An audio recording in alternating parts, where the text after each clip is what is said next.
because there's nobody actually logged on and watching me right now, I'll say out loud, hi Priscilla, it's just you and me. Now it's you, B, and your daughter watching me.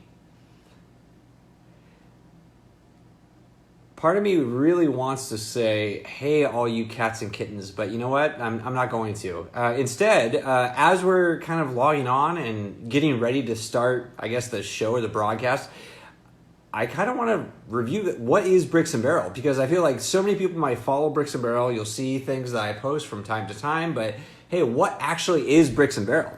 Well, Bricks and Barrel is an online bottle shop and wine club.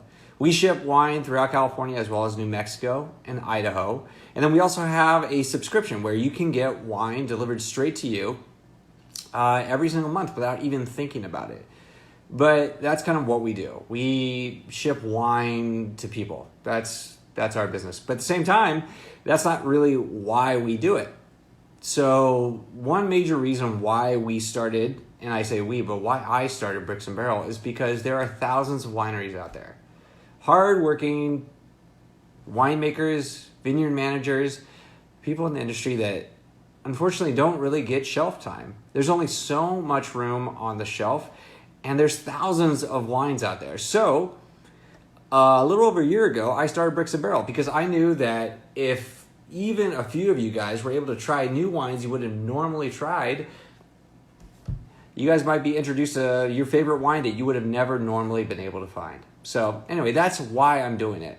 And even more importantly is nowadays, because of what's going on with what we've been calling Rona, as well as just COVID, there has been, I think, a real focus on being able to try and help the small business owner. And one of the biggest small businesses in California is the wine industry. Mainly because the wine industry involves not only the vineyard managers and the winemakers and the wineries, but also the restaurants, the retailers, a lot of our friends and family. So that's really why I am currently doing a Facebook or Instagram live broadcast. Mainly because, I want you guys to be able to say, I at least tried something new during this time while I was stuck inside. I wasn't just drinking the same old thing over and over again. So tonight, what we'll be doing is actually joining with Josh Wright. Josh Wright is a man that has been in the industry for such a long time. I think he said over 9 years, but at the same time, he's a certified specialist of wine. He started at Old Docks. And he is one that is perfect at being able to pair basically what you're eating and what you should be drinking. But what I want to be able to focus on too is that tonight, if you do buy wine from Bricks and Barrel, please know that a portion of that will be going towards people that are currently hurting through this whole situation. So a portion will be going to those that work in the restaurant industry. And so if you guys do want to, please take a moment. I know you probably have more than just one screen open, so go ahead and log on to Bricks and Barrel and get a bottle. Or later on tonight, after we're done, feel free to get a bottle or two too.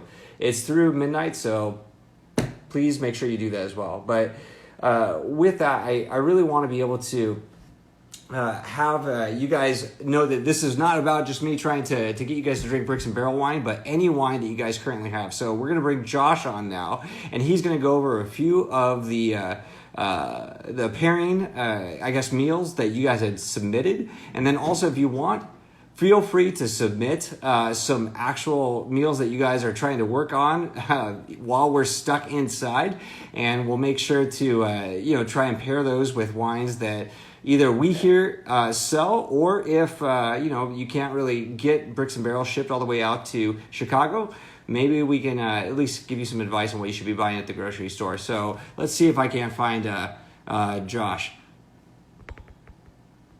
All right, Josh.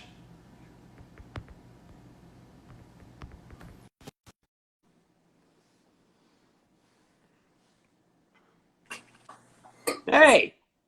Hey, did you trim your beard? Is that your mustache? Is it? I brought the stash out for everybody. Oh, perfect. Thanks, man. That it looks perfect. It looks really good. Thanks, man. I know that I'm pretty sure you actually had some fans out there that wanted you to trim your beard just so your mustache came back out. So thanks. What I heard. Yeah. Thank you. Yeah. Thank you to the fans. You know. Totally. Hey, so Josh, before we get started, I kind of want to give you an opportunity to say, like, why should people be listening to you? So I gave you a little bit of cred, but like, where have you come from? Why should we be listening to you about wine? What's your background on this stuff? I mean, I guess all I could say is experience and the fact that the only thing that really matters to me when I've been in a restaurant or walking somebody around a retail shop is what they like. It doesn't matter what I think or what I like or what I want when I'm helping somebody else. It matters what they want. And Right. that's, it's, it's just a good way to get some credibility by showing that you care, and I like to tell people if they're looking at a wine that I really like, I tell them that. And if they're looking at a wine that I don't like, I tell them that too, because it's so subjective that your personal opinion is one of the most important things that you can give up to somebody. Yeah, no, I totally agree. So the other thing I really want to know though is what are you drinking tonight? Are you, enjoying anything specific? Oh, the Hawk. The Where Hawk. did that come from? What are you tasting? So Field Recordings Winery, Hawk. It's an awesome white blend. It's kind of like it's a wine called an Edelswicker. So it's basically a table wine, a white table wine from Alsace. They're these cool little blends that are basically, they take the declassified single vineyards or declassified appellation wines, and they make a wine that's meant to be consumed. It's meant to be on the table. Nice. It's generally a blend like this: Pinot Gris, Riesling, Gewürztraminer. Sometimes you find Pinot Blanc in those blends.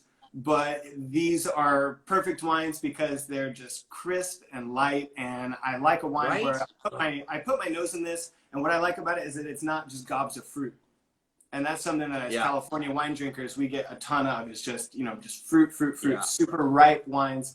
So to have this that's kind of restrained and kind of mineral driven, I enjoy it a lot, and it can go with a lot of different things on the pairing note. Yes, or nothing at all, really. Like, in all honesty, when I tried the Hawk for the first time, like that was actually a time that I would be happy to say I was not a white wine drinker at all. I wasn't enjoying white wine. Like, I would drink it because I'm tasting a panel because people want it, but that almost converted me because of just how crisp and refreshing and just like how it could pair with nothing or compare with a lot of different dishes too. But I actually think that a few people tonight are actually drinking that at home. Is Jeff drinking that?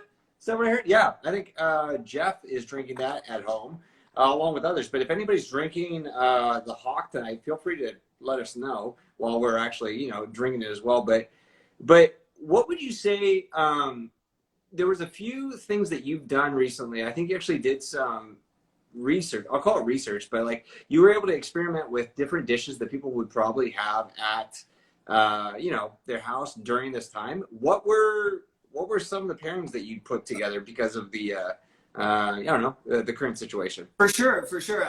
Trevor and I were joking around that I was gonna, try and find pairs for like saltines and tuna and ramen noodle and Kraft mac and cheese, which is probably something that we've had more than we would like to admit to each other, But mine was organic, but that doesn't make it any better. Yeah. It's still powdered cheese. Artisan made organic ramen. That's cool. Yeah, totally. So one thing that's beautiful about a wine like this is with the high acid, it will pair with just about everything. And acidity, which is basically that juiciness in your mouth when a wine literally makes your mouth water. It's from acidity. Think about lemon juice, think about vinegar, think about the other things that you enjoy in your life that are acidic. That is really the main component of what makes a wine, and specifically a white wine, so capable of pairing with a lot of different things. So I love this wine because, and as they say, with pairing, you can either cut through it or you match it. And what that kind of means is, so you have a dish, like a butter heavy dish, for example, like a risotto, say you make a lemon caper risotto, which is what a lot of people are doing right now while they're stuck at home. I mean, it's either Kraft mac and cheese or lemon risotto. Totally. So keep going. For sure. Yeah, totally.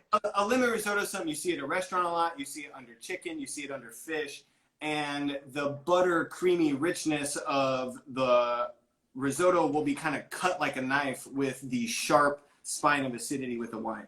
Now, what you can also do with going on lemon caper risotto or lemon dill risotto is you can match it. So you make a buttery creamy dish go with a buttery creamy Chardonnay, for example. Right. Which is like what California's kind of known for, really. Like, aren't they like kind of known for? Like, hey, we're talking Rombauer, we're talking like the oaky Chardonnay, whatever. Like that's kind of what people are used to. And most of the time, when you see a Chardonnay from California, it's gonna taste like that. You know, unless you producer or have an idea, it's going to be a bigger, a richer situation than something from Europe or elsewhere. But acidity is so key. Oh, thank you, my lovely assistant here, Andrea. There she is. Word on the street is you guys might be sleeping together. I'm just saying. That's what I've heard. But something like the Wonderwall Chardonnay, you know. Exactly. Thank you very much. Is the other end of the spectrum, you know, and will provide you to be able to do, you could even do richer king crab or, you know, seafood with drawn butter. There she is. So I think that helped me early on because I don't stick to the, you have to drink this with that. You have to do this. I don't like that. No, and let's talk about this too, because like the idea that like even this conversation that we're having, like, hey, what should you pair things with? Like, hey, what should you pair risotto with? What should you pair steak with? Whatever else. The whole idea, actually, and one reason why I wanted to have this conversation is because like the idea of pairing is to be able to help you pause and enjoy whatever you're doing just a little bit more. So what do you want to pair your afternoon with? If, like Norman Gordon and Irvine said, this reminds you of something that you did back when you were traveling through Europe, pair your afternoon with that wine if you want to go back to Europe. If you want to be able to, you know, I don't know, just be able to make whatever is a bland dish like Kraft mac and cheese, like a little bit better, and you want to cut through it, then maybe you get something a little bit more, you know, acidic. Like you're saying, like, okay, less buttery, more acidic, so no oak. And, you know, basically something a little bit, I would say Chardonnay is not always the way to go, at least in my opinion, but you can go with, you know, something a little bit more like a rosé or like this Hawk white blend where you're now able to cut through things that like would normally overpower you. Now you're like, okay. I know I'm eating Kraft mac and cheese, but I can forget about that for like 1 second and just drink a little bit of something, you know? I totally. Yeah, between just having food and wine versus having some form of an experience, you know, and I think pairing really does provide you with that, but it's not necessary to have a great dinner. It's not necessary to drink whatever it may be. There was a couple questions. No, you can still have a great dinner. Actually, I would say that I've had some really great dinners with really, you know, horrible beverages, but also I've had some really great dinners with some great beverages. And actually, you know what? I would say I'd have, if I had a choice, Josh, and maybe I should ask you this. If I had a choice, I would rather have a great beverage and a mediocre meal than an outstanding meal and a mediocre beverage. Like, because I have had like grilled cheese and an amazing beverage. You know what I mean? Definitely. And like at the same time, I can't say like, oh yeah, if I had a, you know, really good, well, granted now I'm vegan, but at the same time, like before that, like if I had a ribeye that was like just marbled and perfect, and then, oh gosh, wait, did I just do that? Wait, hold on. I just realized I was that guy that like, no matter what conversation, I have to mention I'm vegan. Yeah. Yeah, sorry about that, guys. Anyway, but at the same time, like I would rather have a really good beverage than a really good meal if I had to choose one or the other.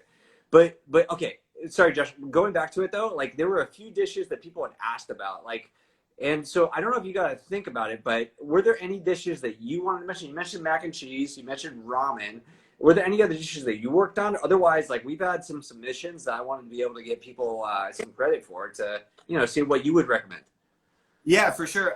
Just to give you, like I told you yesterday, last night I made chicken breasts and just pan seared them on the cast iron, and then I took lentils and made Nice. them risotto style. Nice. And it came out really good. And then I made a chimichurri on top of it, so it had like a nice herbal component to it. Oh, come on. Okay, now you're showing off. We drank that Wonderwall Chardonnay, and it had enough to stand. Really? Yeah, and it the Wonderwall is good because it's not too rich or too buttery. It's got that nice backbone, so it has that acidity like I was talking about. Yeah. There's even some like greener notes. I couldn't pick out what it was, but there's some cool. It's not quite like jalapeno. No, I'm with you. It was a really totally. No. There's some sort of green note that when you drink Wonderwall, like there's something else there. It's not just the basic Chardonnay without any oak. There's something there. No, I'm with you on that. So it worked with the herbal chimichurri, and it was really nice. But me and my wife, we like wine, and so there's been plenty of times where it's not that great of a pair, but it's a good bottle of wine, and you enjoy it anyway, kind of as you say. There's a couple questions that I wanted to get to, mainly this one, but what if you're eating the cookie dough from your wife's mixing bowl, which I think is a really important to address first. I think if you're there, the choice of pairing is probably not your biggest concern. It's probably whether or not you have pants on. Also not your biggest concern, actually. So it's kind of a pairing, but I would, in my opinion, whether or not, your wife has pants on. Pants, exactly. But then Stephen Young asked a good question, which is really common, and I was thinking about it today. It says, okay, what is better for a nice fatty steak, Cab or Merlot? And I think that's something that a lot of people hear about. My answer is both mixed together. I think that Cabernet is something that's so ubiquitous now in California, but Mom, Dad, oh, sorry, we're getting. This girl is named Quarantine. Oh my gosh, Penny's telling us about a Shrek show. Princess Fiona has the same name as his daughter. She's very... Josh, I gotta tell you, this is actually a perfect example of what I would describe as quarantine life. I mean, whether or not you're on a Zoom call or an Instagram live, this is quite normal. Nobody's safe. Nobody's safe. So anyway, a nice. No, not from children. I think 100% Cabernet is not a good thing. I think Cabernet. Look to Bordeaux and the French who have made it what it is. It's always blended. There's always a proportion of some of the 4 other Bordeaux varieties blended in. So I think a Cabernet forward blend is absolutely nice fatty steak. That's what I would recommend every single person. 100% Cab isn't going to be bad or anything like that. I just find personally that I prefer blended wines because it just brings out complexity. Merlot is known for its supple nature and a big cherry and darker plum undertone, and that's something that Cabernet doesn't have. And so, also, I got to tell you too, like let's take just one producer right now. So, we have basically the Fabulous, the same producer that actually produced Wonderwall, produced Fabulous. If you take the Cabernet and the Merlot, they're good examples of almost like a trial. Like, hey, what do you want to taste? Merlot or Cabernet? And what I'm hearing you say is, hey, Steve Young, basically get a blend that involves, something of both, really, if you can. Yeah. I mean, that could be a great example. And also, so many Cabernets now, this is probably a nerd thing, but Josh, how much Cabernet has to be in a Cabernet to be a Cabernet? Because I feel like it's 85% if you're not Napa. Like, if you're Napa, you got to be like 90 or 95% Cabernet. Yeah. Other than that, you're actually getting a blend in a lot of ways. You probably are. A lot of things are labeled 100% variety, like Cabernet Sauvignon or Syrah. They are. And they're blended in. 75%, as far as I know. Last time I was looking, reading about the laws and learning about the laws. So up to 25% could be something else. One of the more famous examples of this is the Belle Gloss Chardonnay. Belle Gloss Noir, excuse me. We just got confirmation from a professional. Thank you very much, Amanda. It's 75%. Sweet. Nailed it, Josh. And I also think, and they can help us with this too, but I'm pretty sure only 75% has to come from the appellation that it claims as well. We'll check with them in on that one as well.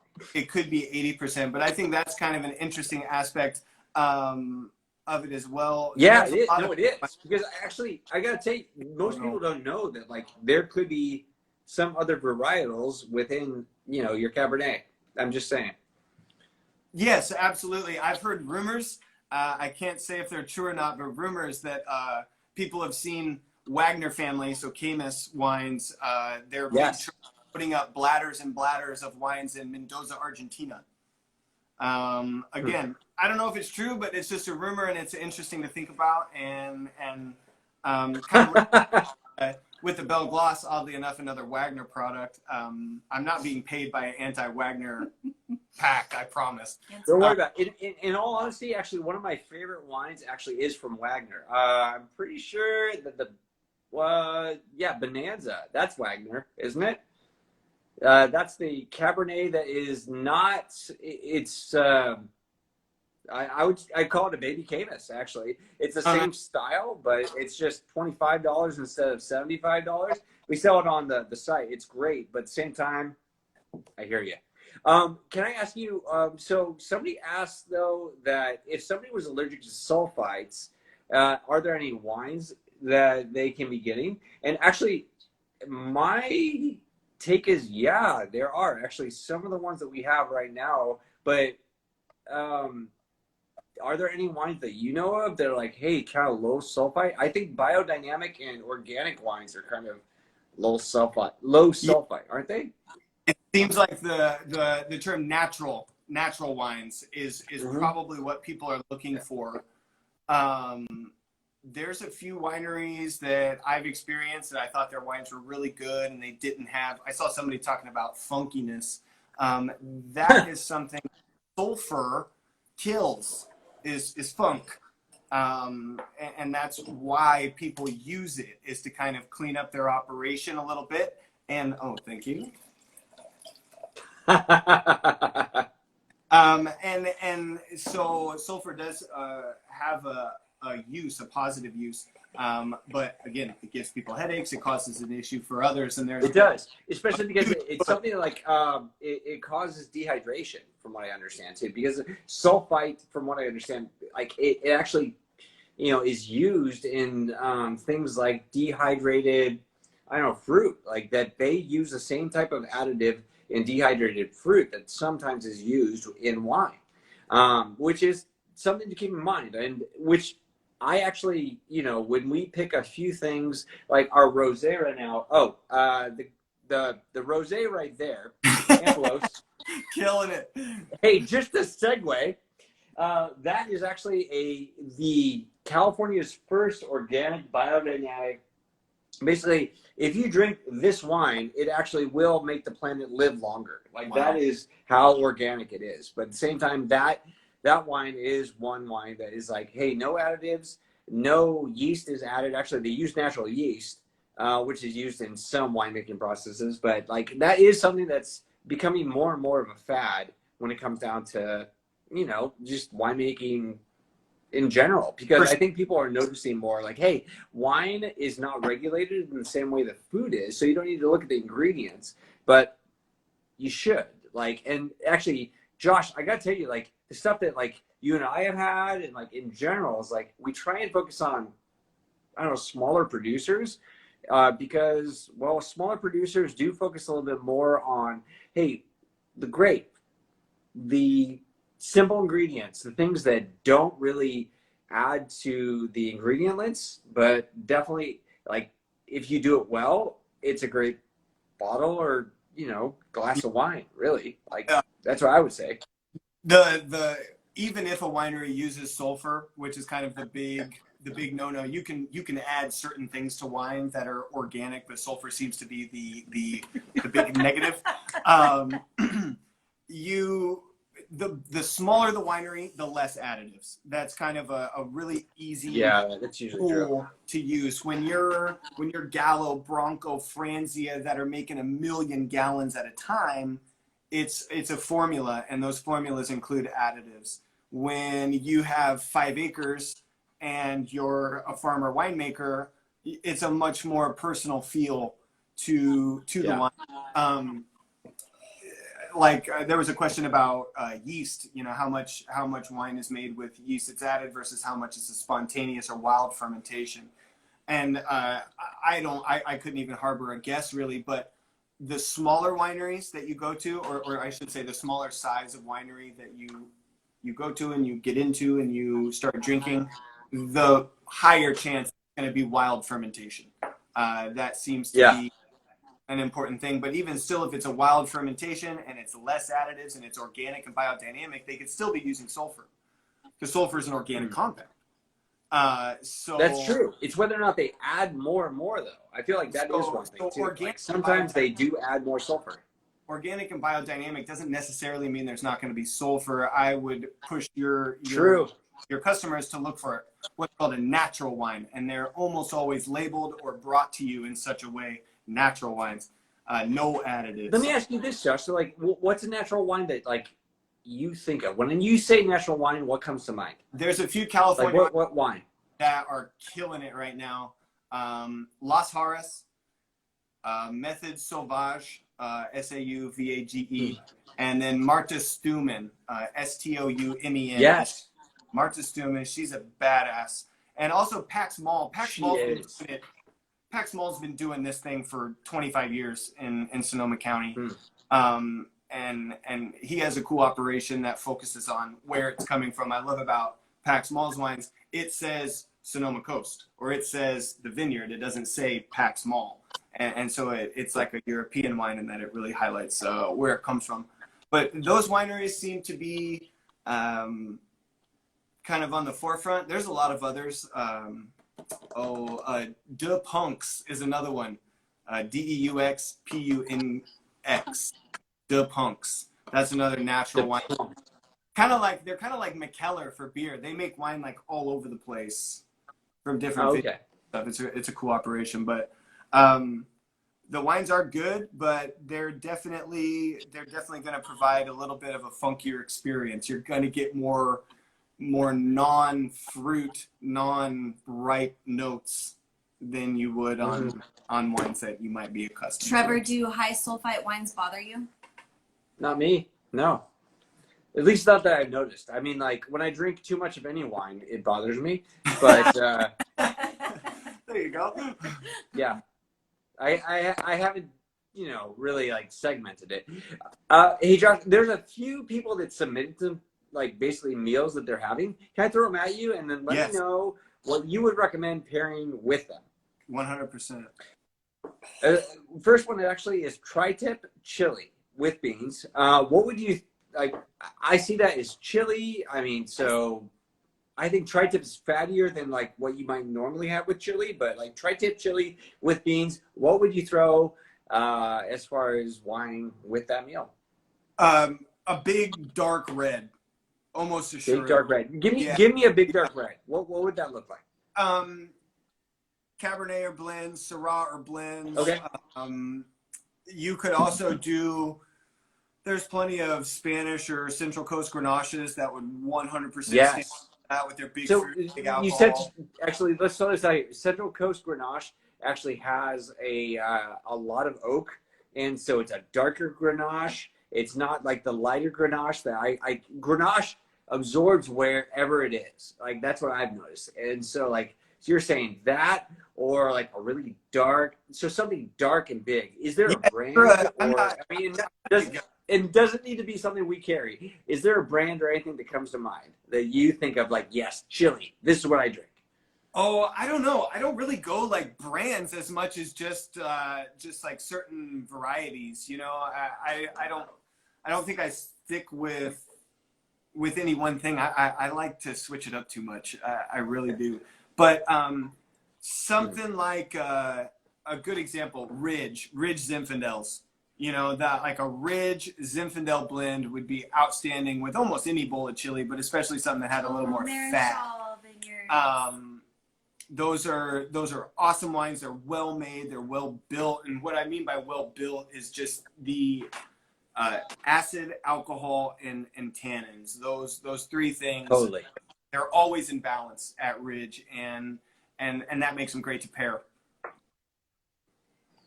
I love it. I love it. I agree too. I mean, in general, I love those wines, but I think especially when it comes down to like tri-tip chili, that would be great. Okay, what if somebody was not eating meat though? To be honest with you, sorry, what were we gonna say?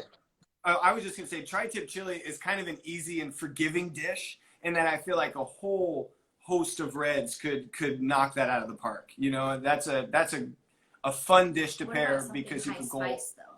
a lot of the way. Andrea is bringing up a good point. If it is a really spicy chili, that would probably change how you would pair it. That makes a good point. So Norman, if you do have a lot of spice in there, that might change things. Let us know if you do. Hey, also Josh, I know this is so random, but my Aunt Ollie, who just joined Instagram because of this whole COVID thing. Yes. She just joined. I can't believe she's here. So shout out to Uncle Danny and Aunt Ollie, who I got to tell you, I would have never thought would join Instagram Live. So, yeah, and she loves, what was that? La Crema Chardonnay. Nice. It's her favorite. Classic right there. That is, that's Rombauer before Rombauer, baby. Yeah, totally. Okay, the other ones I wanted to be able to throw out, one is actually submitted by somebody that might be sitting right over there, but the vegan or vegetarian meals. Is there anything you recommend for things that don't have meat? Simon. I would say for vegan and vegetarian dishes, I would stick with, well, one, it kind of depends, because I feel like on the outside looking in, not being a vegan or a vegetarian, it seems to me a lot of those types of dishes seem to follow like a non-vegan or vegetarian dish. You know, I see a lot of great recipes that are all vegan, but it's like barbecue chicken sliders, or it's eggplant parmesan. You know? So there are dishes that you're kind of used to seeing, but they're just made with all vegan ingredients. And for anything like that, stick to the normal things. You know, if it's a hearty pasta dish like eggplant parm, go with red. If it's a cold cucumber soup or something like that, then you'll go with white. White. Yeah, exactly. So you kind of got to follow, you can still follow those things, but I think if I were a vegan or a vegetarian, I would probably drink, hypothetically, yeah. I would drink even more white and rosé than I already do. I drink a huge amount of white wine, and I love white and rosé. Yes. Acidity, and we live in a really hot climate, and that to me is a major aspect of why I drink a lot of white wine. But with the acid, that will cut through all of the vegetables or beans, or you know, a lot of the food is really rich with vegetables or iron and starches. So I think having stuff that you can kind of cut through, I think is huge. And if it's going to be spicy, like we were kind of talking about earlier, but say somebody vegan spicy chili or something like that, something like German Riesling or Riesling producers on maybe the Hawk. Riesling producers on the Central Coast do a really good job, like Claiborne and Churchill, or Trefethen in Napa Valley makes a good dry Riesling. There's a couple in Santa Lucia Highlands, but yeah, you know, Riesling is super flexible, and that's what makes the Hawk so great, is the Riesling and the Pinot Gris and the Gewürztraminer.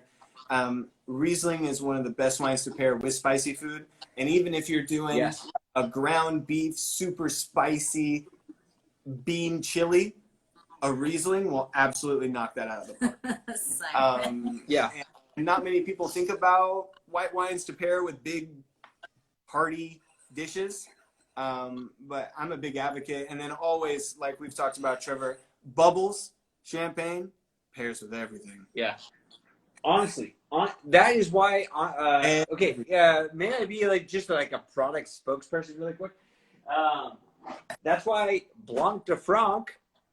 That's why I love this stuff. So this is the sparkling wine that we first covered, I feel like a year ago, at your house, which is where that picture. I mean, well, no, Chloe was part of a picture with red wine, But Josh, when we were drinking Blanc de Franc, like I feel like Chloe was around somewhere because you and I tried this like a year ago, didn't we? Yeah. I feel like last It's season. been longer than a year. This is one of my favorites still. Like it is a rosé that's a light rosé, but it goes with everything. And I feel like that's important too because it is also almost Easter, and that's kind of the thing, isn't it? Oh, that Like- bottle, especially with the pink label too, but just the way it tastes, the way it drinks, you can have, it's low Just alcohol, saying. have a couple glasses in the middle of the day, and it's not the end of the world. The Especially if you have a Zoom call, nobody really knows whether or not it's kombucha, it's LaCroix, Yeah. it's whatever, really. Hey man, if you pour it in a clean canteen, nobody asks any questions, you know? Nope. They don't. They don't ask any questions whatsoever.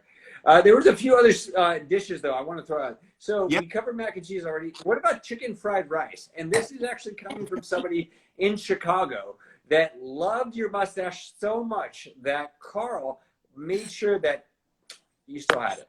Carl? Carl. Carl from Chicago? Carl and Becky? Yeah, Fisher. Buddy and Carl Becky? Fisher. Dude, Fisher it's- and Becky? Yes. How do you know them? How? They were my because they mentioned you regulars. by name. they were my regulars at Max's, and they sadly Dude. moved away. I know. You know what? I loved seeing, Amazing. like, I would actually go to Cup of Joy in Clovis to run into Carl on purpose just to talk to him. I mean, this was before I started anything, but he and I would talk. He's the best. So he was asking about chicken fried rice. Chicken What would you fried pick? rice. The whites that we've been talking about, Riesling or crisp whites like Sauvignon Blanc, or I would say Pinot Grigio, but Italian Pinot Grigio, not American Pinot Grigio, because it's too unreliable. And then Riesling, you know, if it's going to be a really spicy chicken fried rice, the German Riesling or sweeter Riesling is kind of the de facto spicy food pair. But that can also be grape that's grown a lot in the valley. Symphony. Have you heard of Symphony? No, I haven't. Marischal And you're Vineyards also buffering. up in the live today. Marischal Vineyards makes a really good Malvasia Bianca, but they're similar to certain Rieslings in that they have Yes, Marischal. Yes, actually, pause and big shout out to them because I love their white wine and also their Cabernet that I think they get their grapes from Paso. That was, I was shocked that it was made here in the Central Valley. For It was sure. amazing. They So anyway, sorry, keep going. But yeah, that's one that does okay in the valley, so you see it a fair amount, but it can definitely work with spicier wines. I personally, with spicy stuff, it's either champagne or Riesling for me. That's my go-to. With Asian food, if just like chicken fried rice with not a lot of spice, that's something you could do a lot with. You can go Chardonnay, you could go Pinot Noir, Beaujolais, Gamay. You can do, Yeah. and then rosé. Rosé would be really, really good with a good chicken fried rice as well. Yes, it would. Can I ask you, when it comes down to rosé, this is going to be really random, Josh, but there are different types of rosé. We have a really light rosé that are made from, anything from like a single varietal to mixed varietals, and then you have really dark rosés. Like, do you have a preference on yours, or like, what's your favorite type of rosé? Paler the better, always. Paler the better. Paler the better for me. I tend to like rosés that get that kind of salmony, that light pale salmon color to them. That's. Let me hold it. What's she dressed as? Hold on. What is she dressed as, though? What is she wearing? Always got something on. She's got, like, ladybug what is it? A ears. ladybug ears, maybe? Yeah. It looks like ladybugs. What are you wearing? Yeah, ladybug ears. Let's not give her too much. That's awesome. Nobody will get anything She'll done. start telling jokes, Yeah. guys. It's bad. She distracted me. Where were we? No, we were talking about rosé, but at the same time, I feel like you should pause. No, actually, pausing is good. Right now, pausing to think about, like, what is she wearing? I don't know what that is. That's good. I'm surprised. Also, shout out to Root, by the way. Yes, I am wearing your shirt because you guys make the best shirts. They do. Shout out. They do. Yeah, little local business. Josh, this is also something that I feel like we've been getting a lot of questions, but I did have a question for you about what is something that you have noticed now that you've been stuck inside with your family that you love that you would have never noticed before? Thank you. Oh man, I found out how much I love In-N-Out cheeseburgers. We've been like super good. We don't get takeout. We've made every meal. Yeah. For, I don't even want to tell you how many days, but I definitely found that out. I love an In-N-Out cheeseburger, and I miss it very much. Really? Yeah, just a cheeseburger and sushi. Those are the two things that I crave. Yes. I tried to make a poke bowl or poke bowl or whatever. It's a pokey? No, poke. Pokey. Poke it. Okay. You don't cook it, you poke it. I made a poke bowl and for my wife, and it wasn't the same. It just wasn't. It was not the same. Oh, I definitely miss those. There's a good question about rosé. Steven's had a lot of great questions tonight. Props, my guy. I know. Well, he drinks a lot, just in general. That's a good. That's the only way to learn, right there. But how about rosé within the States versus France? That's a great question because France is so much more consistent than the States, and that's kind of that way with Europe in general. If you know the area that's on the bottle, say Provence is the big rosé area in the south of France. So if it says Provence on the label, it's gonna be over 80 or so % Grenache. It's gonna be bone dry. You know, because of their laws in place that they have to make it such a way, they know that it's gonna be a certain way. Now with the States and all of our open laws or our AVA laws, it can be a lot of different things. And so you kind of have to really focus on the producers in the United States. You have to know and follow, or winemakers as well. That's another way that a lot of people like to drink is they find a wine that they like and they kind of trace that winemaker and find out what else they make. That's a great idea.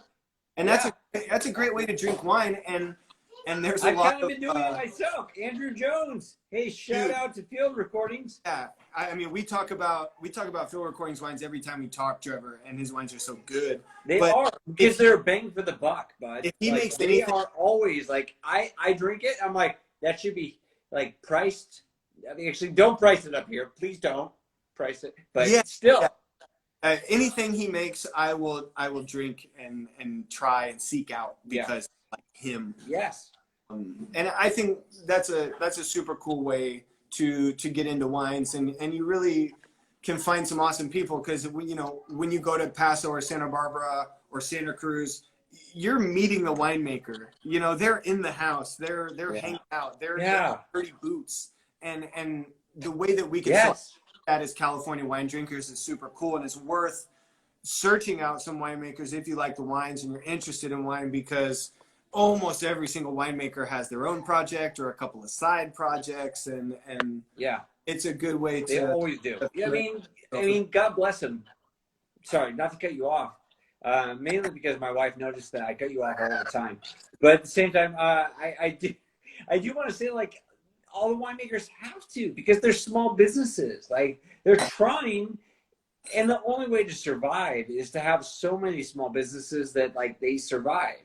And actually, that's why, like, Josh, like, I want to help out, like, not only you, but like these guys that are trying to make great wine, because like otherwise they have to stop. That's why the big guys always like suck up, the really great small producers. Like, there's, I feel like economies of scale that they try and like just turn, I don't know, businesses into or small producers into businesses, and it doesn't need to happen. So anyway, but yeah, I agree. It needs to happen more. People need to drink Andrew Jones and anywhere else. Yeah, there's a lot of great winemakers in in California. It's insane, you know, with Davis and Fresno State, and Yes. we're pumping out new winemakers all the time. And speaking of winemakers, I have to say, I feel like find you a good female winemaker, because there is something about it, man. And I kind of felt that way. Like Epic Wines in Paso is one of my favorites. That's a female Yes. Fiorentini. She's amazing.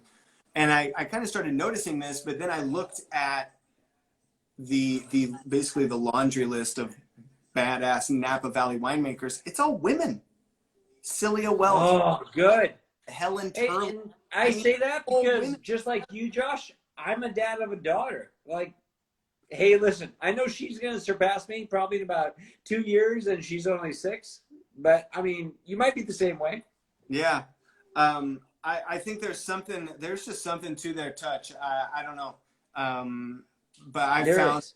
that if I find a good female winemaker, I try to stick to it, because it's just shown me a lot of success.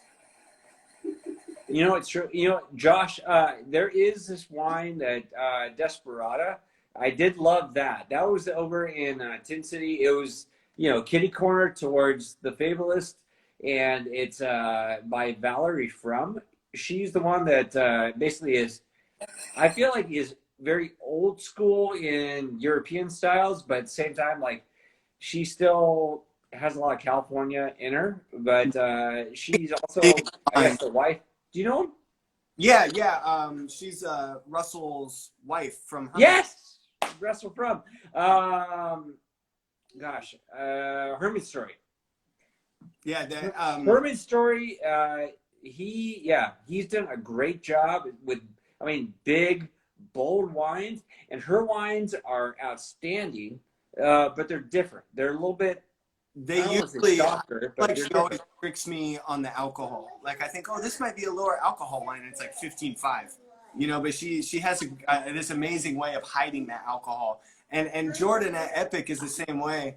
Yeah, yeah, But then again, you have Russell at Herman Story, who's been yeah. the most full throttle, in your face, That's Trevor. unapologetic, you know, No. wines. Yeah. No But I think apology. that's cool. And Yeah. sometimes, like for that tri-tip chili, throw in like the Herman Story nuts and bolts or the casual encounters, dude. Those wines would Yes.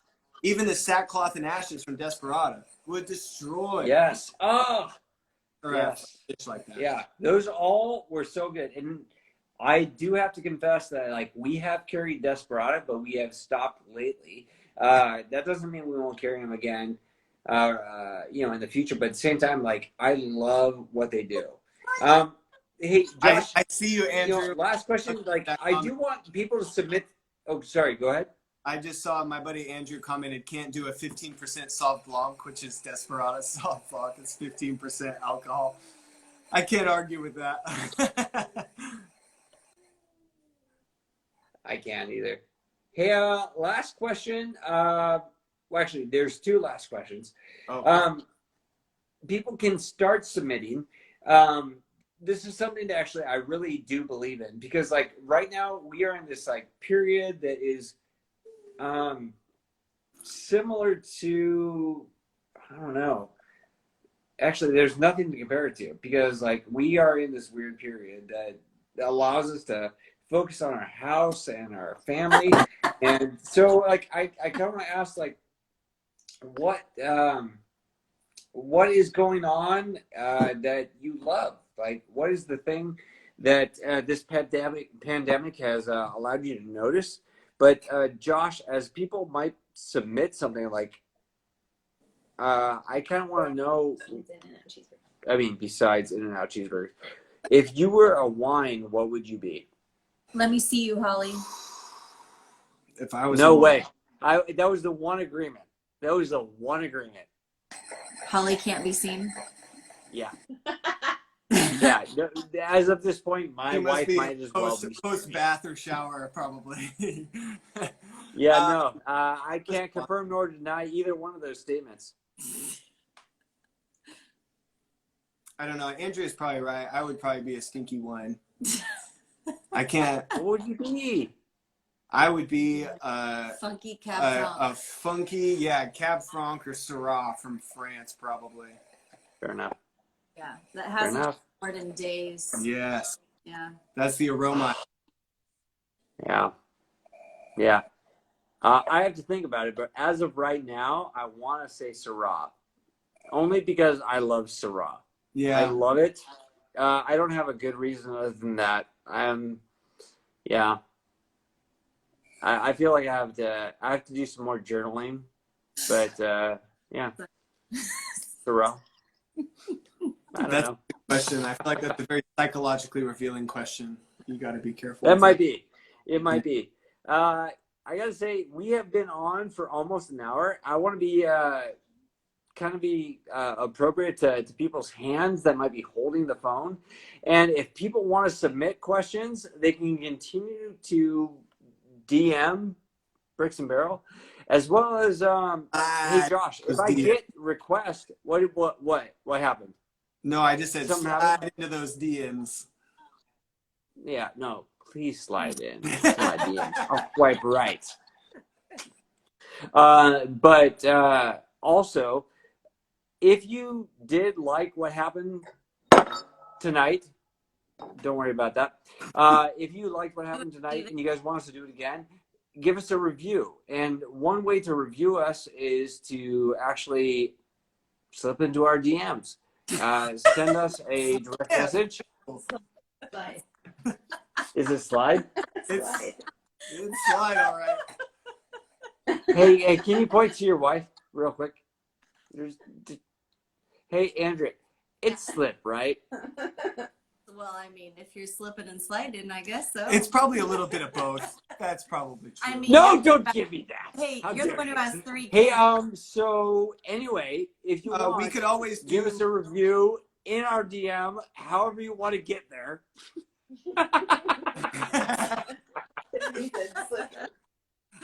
We could always do some stories. Fun Just do another stuff. one, you know? Whatever. Anyway, but also, Yes. Josh, I can't say thank you enough. Seriously, this has been amazing. And if I do get some meals that people don't know what to pair with, can I send them over to you and get your opinion? I can do them on my story, or I can put it on your story. You know, we could do some question and answer on like your Instagram story, or we can do this again too. No, you know what? No matter what, guys, submit to Bricks and Barrel, and Josh and I somehow will work it out. For sure. We will. And no matter what, his mustache will also be involved. Yeah. I won't shave it. The other thing too is that if you do like what happened tonight, we might do it tomorrow, or not tomorrow, next week. No, tomorrow. We will Tomorrow, do it 8 next a.m. week. guys. Be back here. 8 No, a.m. we're not going to do it tomorrow, Josh. I said that because I'm nervous, not because it's actually true. But no, next week we might do it again. So if you guys would like, send us a review by DMing us, however you want to get there. And then, yeah. Absolutely. Well, hey, Steven just asked a question about what I would recommend from your website. So you can show him all the wines that we literally just bought from your website. I know. Right here. Now that you've been such a great advocate. Yeah, so we got the Hawk, we got the Wonderwall Pinot Noir, the Fabulist Cabernet, and then probably my favorite, the Maddie Cab Franc. Yeah, the Maddie. And then that Chardonnay too was really, really, really good. We picked these up, and we've had a few of them before. We haven't had these, so we're excited to, or the Fabulist, so we're excited to try that. Good. But those are just a few that we picked out from the site that we really like, and they're affordable, you know, for a case of wine. They are really cheap. I think everything we got was under $20 a bottle. So it's awesome. Buy wine from Trevor. Hey, well, I agree with you. I try all the time, and you know this too. Like, I don't want to try to get things that are out of range for people. Like, it's normally $20 or less, and so thanks. I really appreciate it. Yeah, good stuff, man. Thank you so much. Thanks everybody for tuning in. This was awesome. Absolutely, Josh, Andrea. Bye. Good to see you guys. Appreciate All right, it. hey, you guys have a good evening. Simon only likes peanut butter whiskey.